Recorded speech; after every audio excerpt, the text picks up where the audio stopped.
So I was cleaning up after a million things have gone wrong today. I came into my clinic. It's a weekend. It's usually really quiet here.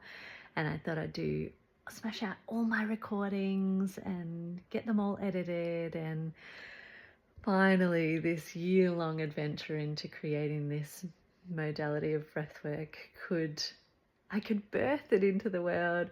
And so I live on Jajawarung country in Castlemaine, and the service is terrible. It's like this big black hole, which has its benefits, but for autistic folk who are trying to access the internet and they need it when they need it, it's frustrating.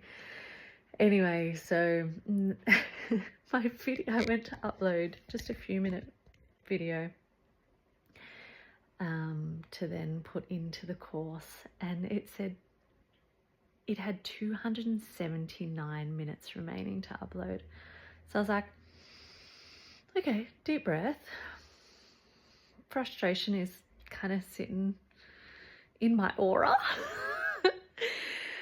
But it's fine because I've got some videos to record. I don't need the internet to do the recordings. Immediately when I made that decision, a band starts band practice immediately above me in my building. Band practice. What the fuck? So anyway, that was a few hours long. Meanwhile, the video is still trying to upload and I'm like twiddling some thumbs. And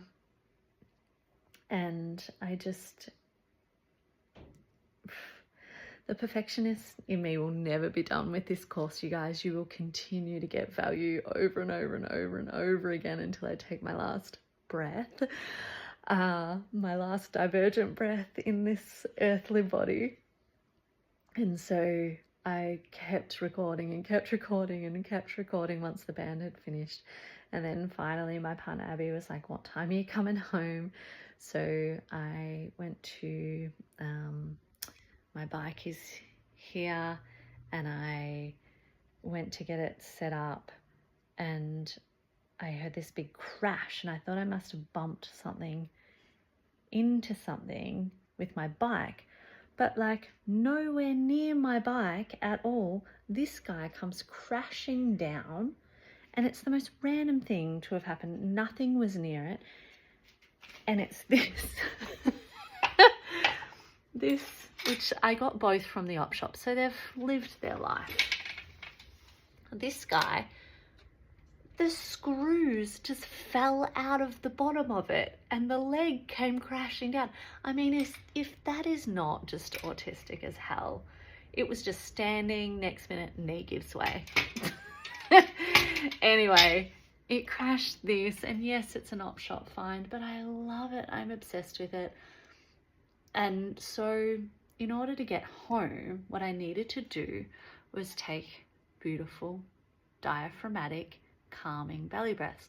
I needed to shift the frustration of this enough to sweep up all of the rocks that spread across the floor.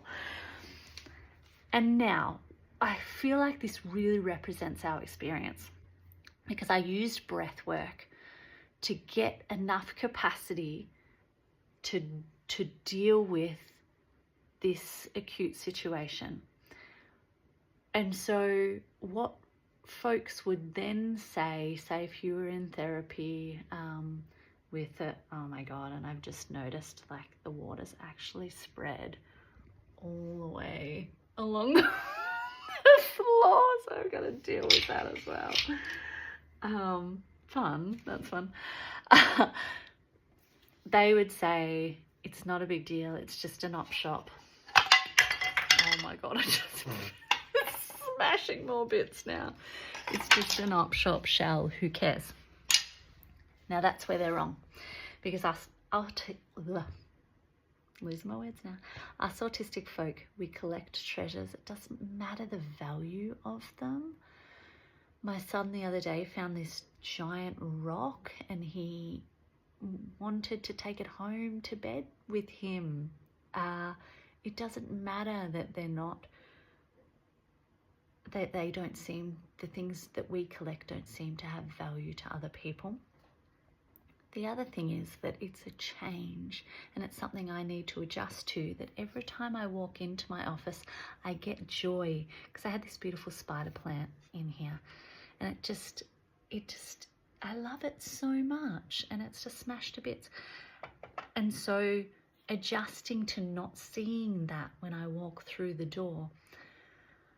This is an autistic experience, and it does not matter how much you breathe and how many therapists or friends or well-meaning, well-intentioned people tell you it's just a thing, get over it. That's not what we're trying to do with this breath. We're trying to have capacity to deal with how difficult sometimes it is for us to be in this world, and that we don't ever get space to really grieve things like this, because we are told that our experience of things is not right and not helpful, just because it's different to what they know and what mainstream and the majority know.